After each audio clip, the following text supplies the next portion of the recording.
آپ کا مطلب ہے کہ ہمارے دشمن آپس میں مل رہے ہیں؟ وسیم نے صورتحال کا خلاصہ کیا۔ بالکل یہی بات ہے۔ جیسے ہی راج کنور کی مدد سے مجھے کنور پیلس میں گھسنے کا موقع ملا، میں سعدیہ کو وہاں سے نکال لوں گا۔ اور اگر ایسا نہ ہو سکا تو؟ وسیم نے کسی قدر جذباتی لہجے میں کہا۔ یار، ہم مفروضات پر بات نہیں کر سکتے۔ بہرحال ایک بات ہے، سعدیہ کو بڑے کنور کی قید میں نہیں چھوڑا جا سکتا۔ اسے آزاد کرانے کے لیے اگر مجھے خود کو بڑے کنور کے حوالے کرنا پڑا تو آپ اپنے طور پر ایسا کوئی فیصلہ نہیں کریں گے۔ سوری، میں جذباتی ہو گیا تھا۔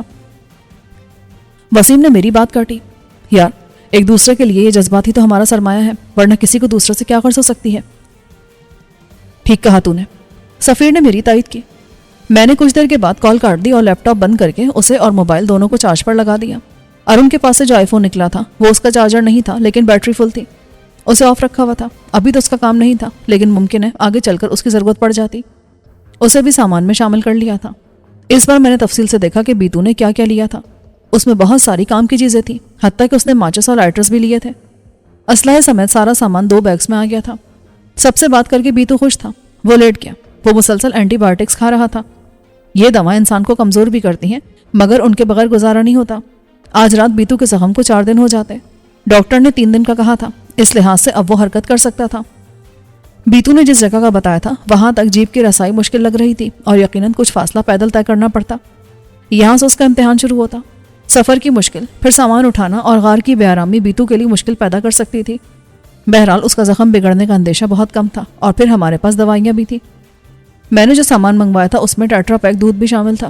وہ وقت ضرورت یہ کھانے اور پینے دونوں کے کام آ سکتا تھا۔ چائے کی پتی اور کافی بھی شامل تھی۔ خاصی چیزیں تھیں جو اس بے سر و سامانی میں ہمارے کام آتی۔ یہ سب ایک الگ شاپر میں پیک تھا۔ ڈنر آیا تو میں نے بیتو کو جگا دیا۔ کھانے کے بعد وہ دوبارہ سو گیا۔ 9 بجے باہر شدید سردی اور شدید سناٹا تھا۔ بارش رک گئی تھی، لیکن درختوں سے ٹپکتے قطروں کی آوازیں اندر تک آ رہی تھیں۔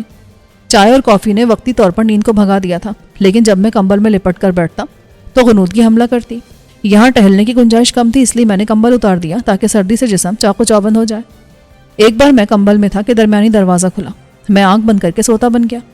میں دیکھ نہیں سکا، لیکن چوڑیوں کی کھنک نے بتا دیا کہ آنے والی سیتا تھی۔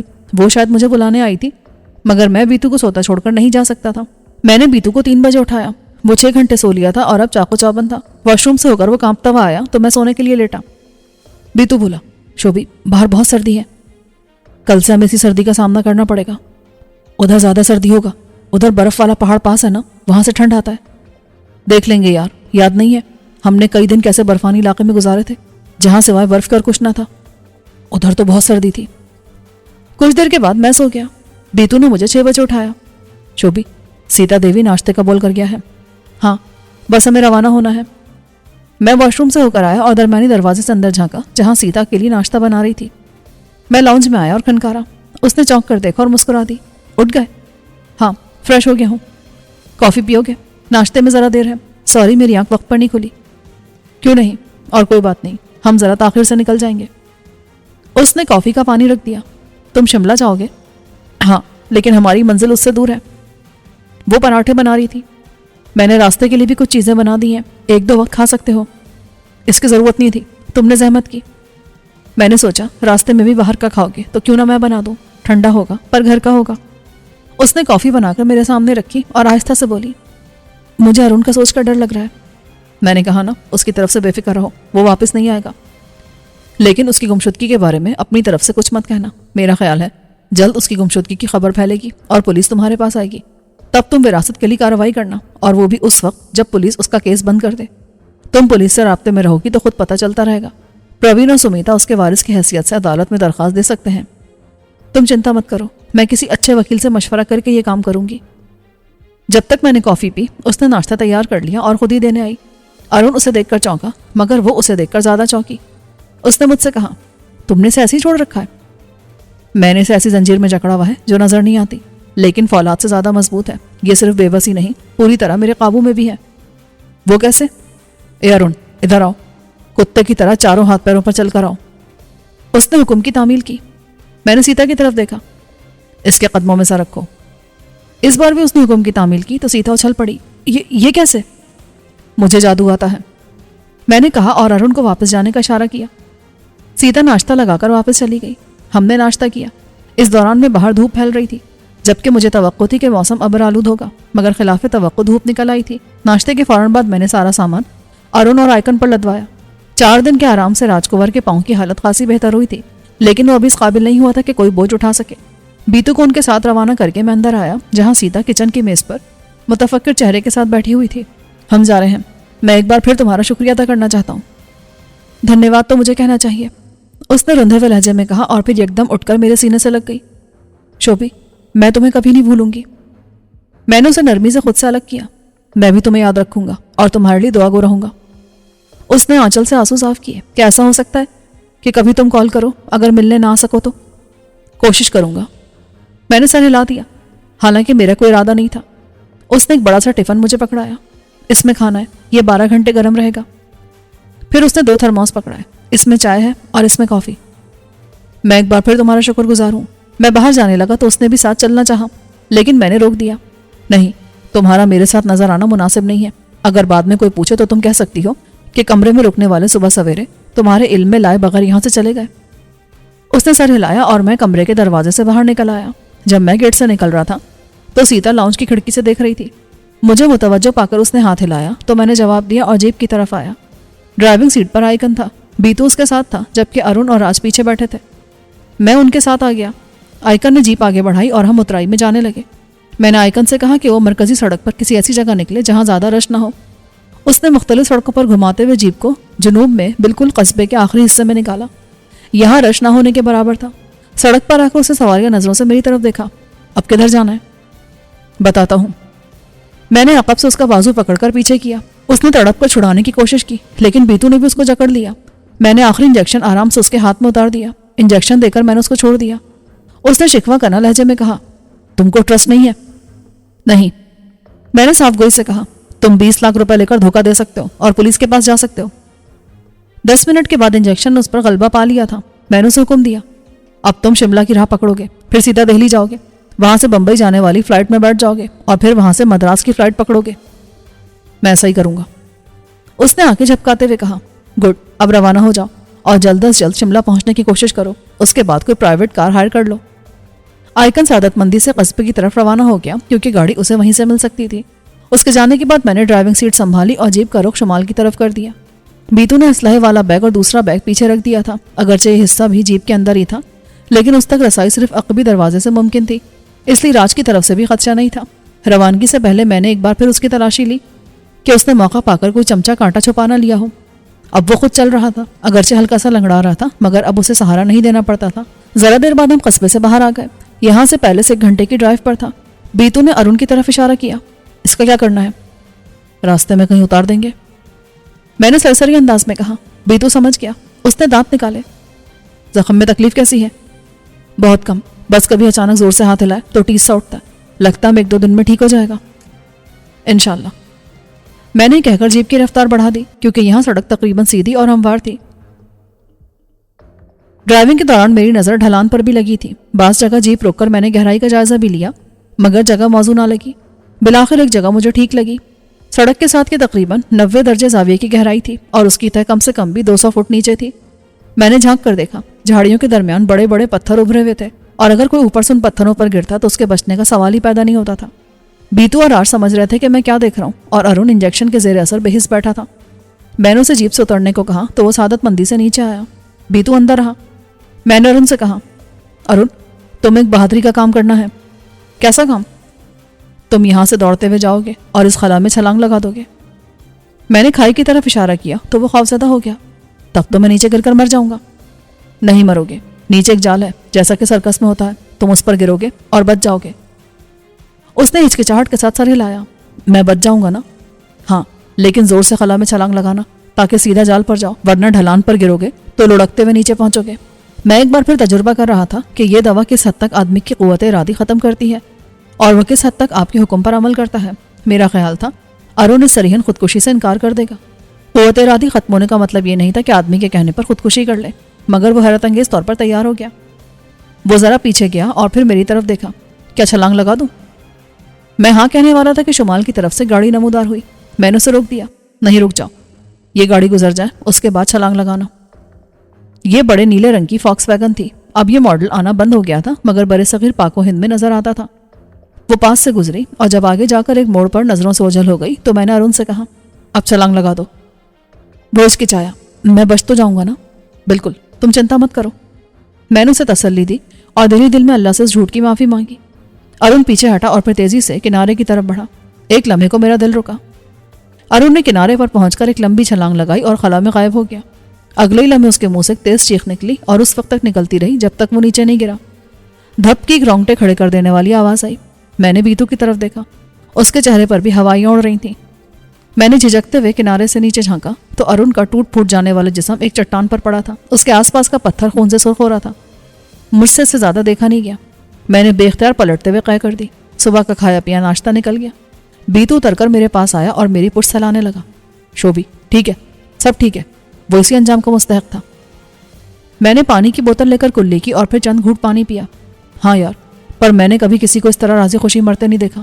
اس نے میرے حکم پر چھلانگ لگائی ہے۔ آ جاؤ، چلو ادھر سے، کوئی آ گیا تو بلا وجہ شک ہو جائے گا۔ بیتو مجھے جیپ تک لایا اور اس نے خود ڈرائیونگ سیٹ سنبھالی۔ میں نے تھرماس سے کافی نکالی، اس سے میری حالت تیزی سے سنبھل گئی تھی۔ راج ساکت بیٹھا تھا۔ کچھ دیر بعد وہ بھرائی آواز میں بولا، میں نے سوچا بھی نہیں تھا کہ یہ دوا اتنی بھینکر ثابت ہوگی۔ پتہ نہیں کیا بلا ہے، اور ذرا سوچو، میڈیکل اسٹور پر عام مل رہی ہے، بغیر ڈاکٹر کی ہدایت کے تو ایسی دوائیں کتنی خطرناک ہوں گی جو اسی مقصد کے تحت بنائی گئی ہوں گی، اور وہ مارکیٹ میں دستیاب بھی نہیں ہوں گی۔ بیتو نے کہا، شوبی اس پر بھی آزماؤ، ہم چاہتے ہیں یہ کتے کی طرح بھونکے، ہمارے پاؤں چاٹے، اور پھر ہم اسے کتے مار زہر دے کر کھانے کو بولے تو یہ کھا لے۔ راج ڈر گیا۔ نہیں، تم ایسا نہیں کر سکتے۔ ہم اس سے بھی زیادہ کر سکتے ہیں، لیکن بیتو کا آئیڈیا اچھا ہے، اگر تم نے ہماری مدد نہیں کی تو ہم ایسا ہی کریں گے۔ بیتو، راستے میں آنے والے اگلے قصبے سے کتے مار زہر لے لینا۔ میں بتا چکا ہوں، میں پیلس کی حد تک تمہاری کوئی سہایتا نہیں کر سکتا۔ بڑا کور جانتا ہے کہ میں تمہارے ہاتھ لگ چکا ہوں، اس لیے اس نے وہ سارے راستے بند کر دیے ہوں گے جہاں سے تم میری سہایتا سے اندر داخل ہو سکتے ہو۔ تمہارا اشارہ خفیہ راستے کی طرف ہے؟ ہاں، وہ لازمی بند ہو چکا ہوگا۔ اس کے علاوہ پیلس کی سیکیورٹی میں کچھ لوپس تھے، وہ بھی بڑے کور نے بند کر دیے ہوں گے۔ کیسے لوپس؟ مین گیٹ اور اگلی سیکیورٹی لائن کے درمیان فاصلہ تھا، اگر کوئی گیٹ کے گارڈز پر قابو پا لیتا تو وہ اندر داخل ہو جاتا۔ اگرچہ پیلس کی اصل عمارت تک پہنچنا پھر بھی ناممکن حد تک مشکل ہوتا، لیکن آدمی اندر جا سکتا ہے۔ اس کے علاوہ پیلس کے داہنی طرف ایک کھائی ہے، یہ وہی کھائی جس سے پیلس میں جانے والا پل گزرتا ہے۔ یہ سامنے سے ہوتی ہوئی دائیں طرف جاتی ہے۔ اس کی ڈھلان کے ساتھ لگی دیوار صرف 12 فٹ اونچی تھی اور اس پر باڑ بھی نہیں تھی، لیکن اب یہ راستہ بھی بند ہو گیا ہوگا کیونکہ میں نے خود اسے اونچا کر کے اس پر کیمرے لگانے کا حکم دیا تھا اور بس کام شروع ہونے والا تھا۔ اندر سیکیورٹی گارڈز کی تعداد کیا ہے؟ ان کی تعداد 150 سے زیادہ ہے۔ باہر کے گارڈز 100 سے زائد ہیں، لیکن پیلس کی اصل سیکیورٹی ان 50 گورکھوں کے پاس ہے جو ہائیلی ٹرینڈ اور مرنے مارنے کو کھیل سمجھتے ہیں۔ ان کے ہوتے ہوئے پیلس کے اندر داخل ہونا ناممکن ہے۔ وہ بلٹ پروف جیکٹوں اور گیس ماسک سے مسلح ہوتے ہیں۔ ان کے پاس خود کار رائفلیں، خطرناک چھوٹے دستی بم، چاقو اور تاریکی میں دیکھنے والی اینکیں بھی ہوتی ہیں۔ وہ سب جدید ترین واکی ٹاکیز کی مدد سے آپس میں رابطے میں ہوتے ہیں۔ ان کی تعداد کتنی ہے؟ 50۔ میں نے کہا، لیکن ہر وقت وہ سب ڈیوٹی پر نہیں ہوتے ہوں گے۔ اس نے سر ہلایا۔ عام حالت میں ایک وقت میں 20 ڈیوٹی پر ہوتے اور 8 گھنٹے بعد ڈیوٹی بدلتی ہے۔ اسی طرح باہر ایک وقت میں 50 گارڈز ہوتے ہیں، لیکن تمام گارڈز ہم وقت چوکنے ہوتے ہیں اور 5 منٹ کے نوٹس پر وہ پورے پیلس میں کہیں بھی پہنچ سکتے ہیں۔ اس کی باقاعدہ ریہرسل ہوتی ہے۔ راج پیلس کی سیکیورٹی کے بارے میں بتا رہا تھا اور میں ان معلومات کو اپنے ذہن میں محفوظ کرتا جا رہا تھا۔ بیتو توجہ سے ڈرائیونگ کر رہا تھا۔ اچانک وہ بولا، شوبی ایک نیلا ویگن آ رہا ہے، یہ پہلے بھی ہمارے پاس سے گزرا تھا، دوسری طرف گیا تھا، اب پیچھے آ رہا ہے۔ میں نے عقبی آئینے میں دیکھا، تقریباً 100 گز پیچھے نیلی فاکس ویگن آ رہی تھی، لیکن یہ کہنا مشکل تھا کہ یہ وہی فاکس ویگن تھی یا کوئی اور گاڑی تھی۔ رفتار تیز کر دو۔ بیتو نے ایکسلریٹر دبایا اور چند لمحے میں لینڈ کروزر 20 میل سے 40 میل فی گھنٹے کی رفتار پر آ گئی۔ فوراً ہی میں نے فاکس ویگن کی رفتار میں بھی اضافہ ہوتے دیکھا۔ رفتار کے معاملے میں وہ کسی بھی طرح لینڈ کروزر سے کم نہیں تھی، مگر اس کے ٹائر سڑک کو اتنا اچھا گرپ نہیں کر سکتے تھے جتنا لینڈ کروزر کے ٹائر کرتے ہیں۔ یہاں سڑک سیدھی تھی، اس لیے فاکس ویگن کو دوبارہ 100 گز تک پیچھے آنے میں کوئی دشواری نہیں ہوئی۔ بیتو نے مہارت سے ایک موڑ کاٹا اور فوراً ہی پوری بریک لگائی تھی کیونکہ سامنے ہی 2 عدد جیپس کھڑی تھیں۔ ان کے ساتھ کم سے کم 20 درجن افراد خوفناک ہتھیاروں سے لیس پوزیشن سنبھال کر کھڑے تھے۔ میں نے بیتو سے کہا، ریورس کرو، لیکن اس سے پہلے کہ بیتو جیپ ریورس کرتا، عقب سے فاکس ویگن نمودار ہوئی۔ اس نے ترچھا ہو کر راستہ بند کر دیا۔ ہم پھنس گئے تھے۔ پھر فاکس ویگن کا سلائڈنگ ڈور کھلا اور اس سے ایک شخص نیچے اترا۔ میں نے اسے پلٹ کر دیکھا اور گہری سانس لے کر رہ گیا۔ جب سے میں نے سنا تھا کہ فتح خان انڈیا میں موجود ہے، تب سے میرے ذہن کے کسی گوشے میں موجود تھا کہ کسی بھی وقت اس سے سامنا ہو سکتا ہے۔ اس سے پہلے بھی فتح خان متعدد بار ڈرامائی انداز میں میرے سامنے آ چکا تھا، مگر گزشتہ کچھ عرصے سے اس کا منحوس سایہ مجھے اپنے آس پاس نظر نہیں آیا تھا۔ کبھی کبھی مجھے لگتا تھا کیا فتح خان سے میری جان چھوٹ گئی ہے، کیونکہ گمشدہ ہیروں کی تلاش میں اس کی مدد نہیں کر سکا تھا، اور شاید وہ سمجھ گیا تھا کہ میں مدد کر بھی نہیں سکتا۔ مگر اس وقت فتح خان کی صورت دیکھ کر میری ساری خوش فہمی دور ہو گئی۔ فاکس ویگن سے اترنے والا فتح خان ہی تھا۔ اس نے صدری نما لباس پہن رکھا تھا اور بظاہر خالی ہاتھ تھا، لیکن مجھے یقین تھا کہ اس کے اس ڈھیلے ڈھالے لباس میں کئی طرح کا اسلحہ روپوش ہوگا، اور وہ سیکنڈ کے نوٹس پر اسے نکالنے اور استعمال کرنے پر قادر ہوگا۔ اسے دیکھتے بیتو نے پستول نکالنا چاہا، لیکن میں نے روک دیا۔ نہیں، ہم گھرے ہوئے ہیں، کوئی غیر ضروری حرکت مت کرنا۔ شوبی، ہم ان کے ہاتھ نہیں آئے گا۔ یہ کتے کا بچہ ہمارا پیچھا چھوڑتا کیوں نہیں ہے؟ کیونکہ یہ کتے کا بچہ ہے۔ فتح خان نیچے اتر کر کھڑا ہو گیا۔ وہ خاموش تھا، یعنی اس نے کوئی بکواس نہیں کی تھی۔ میں بھی چپ تھا، البتہ میرا پستول میرے ہاتھ کی پہنچ میں تھا۔ راج ذرا حیران ہوا۔ اس نے تجسس سے پوچھا، شہباز، یہ کون ہے؟ میرے دشمن، لیکن تم کسی خوش فہمی میں مت رہنا۔ اگر کوئی غلط حرکت کی تو میں تمہیں شوٹ ضرور کر دوں گا۔ اس نے پاؤں کی طرف اشارہ کیا۔ اس کے ساتھ میں کوئی غلط حرکت کیسے کر سکتا ہوں؟ فتح خان خاموشی سے غالباً میری بے بسی سے لطف اندوز ہو رہا تھا۔ اتنا تو وہ بھی سمجھتا تھا کہ اگر میں نے کچھ کرنا ہوتا تو اب تک کر چکا ہوتا۔ جیپ کا انجن اسٹارٹ تھا۔ بیتو آہستہ سے بولا، شوبی، ہم ریورس کر کے ویگن کو ٹکر مارتا ہے، اسے راستے سے ہٹا کر ہم یہاں سے نکل سکتا ہے۔ میں نے بیتو کی تجویز پر غور کیا اور فوراً مجھے محسوس ہوا کہ یہ بہت رسکی تجویز ہے۔ اول تو ہمارے سامنے 6-7 مسلح افراد تھے۔ جیپ کی حرکت میں آتے ان کے خودکار گنوں کے دہانے بھی کھل جاتے۔ اتنے ہتھیاروں کے خلاف سامنے سے ہمیں کوئی تحفظ حاصل نہیں تھا۔ دوسرے، اگر جیپ ویگن سے ٹکراتی تب بھی لازمی نہیں تھا کہ وہ راستے سے ہٹ جاتی۔ پھر پیچھے فتح خان اور اس کے چند ساتھی اور بھی تھے، وہ بھی مزاحمت کرتے۔ اس کے بعد بھی ہم ریورس میں جاتے تو بہت دور تک جیپ موڑنے کی کوئی جگہ نہیں تھی۔ اتنی دیر میں سامنے موجود دونوں جیپس ہمیں آن لیتی، اس لیے میں نے بیتو کی تجویز رد کر دی۔ یہ بہت خطرناک ہے، اگر ہم بچ بھی گئے تب بھی فرار مشکل ہے، یہ آسانی سے ہماری گاڑی کو ناکارہ بنا سکتے ہیں۔ بیتو نے مایوسی سے سر ہلایا۔ شوبی، تو کیسے خود کو حوالے کر دے؟ حالات کے مطابق فیصلہ کرنا ہوگا، فی الحال صبر بہتر رہے گا۔ میں نے بایاں ہاتھ باہر نکال کر بلند کیا۔ فتح خان، میں نیچے آ رہا ہوں، اپنے کتوں کو پٹا ڈال کر رکھو۔ فکر مت کرو شہباز خانہ، پٹا ڈالا ہوا ہے، ہمارا کتا ہماری مرضی کے بغیر بھونکتا بھی نہیں ہے۔ میں نیچے اترا اور نپے تلے قدموں سے فتح خان کی طرف بڑھا۔ وہ چوکنا ہو گیا۔ جب میں 10 قدم دور تھا تو اس نے ہاتھ اٹھا کر کہا، بس شہباز خان، وہی رک جاؤ۔ اتنی گنوں کے ہوتے ہوئے بھی تم خوفزدہ ہو؟ ہاں، فتح خان نے اپنی حفاظت کے لیے کبھی دوسرے کے گن پر اعتبار نہیں کیا۔ یہ تمہارے واسطے، ہمارے واسطے نہیں، اس نے صاف گوئی سے کہا۔ فتح خان، تم چاہتے کیا ہو؟ کیوں بار بار میرا راستہ کاٹتے ہو؟ میں نے تم سے کیا کہا تھا کہ اب تم میرے سامنے آئے تو مروت اور لحاظ کا ہر رشتہ ختم ہو جائے گا؟ یاد ہے ہم کو۔ یقین کرو شہباز خانہ، ہم بھی ہر بار یہی سوچتا ہے کہ اب تمہارا سامنا نہیں کرے گا۔ ہم خطرناک دشمن پالنے کا قائل نہیں ہے، یا تو اسے مار دیتا ہے اور مار نہ سکے تو اس سے دور رہتا ہے، پر تم سے ہمارا ستارہ ملتا ہے، کوئی نہ کوئی ایسا سبب ہو جاتا ہے کہ تم سے ملنا پڑتا ہے۔ اب ایسا کیا ہو گیا؟ پرانا سبب ہے، تم جانتا ہے ڈیوڈ شاہ تم سے کیا چاہتا ہے۔ میں جانتا ہوں، لیکن وہ حماقت کر رہا ہے۔ میں نہیں سمجھتا کہ ایک ایسا انگریز جو جدید دور کا پروردہ ہے ایسی احمقانہ بات کا اتنی سنجیدگی سے قائل ہو جائے گا۔ معاملہ ادھر کا نہیں ادھر کا ہے۔ فتح خان نے دماغ کے ساتھ دل کی طرف اشارہ کیا۔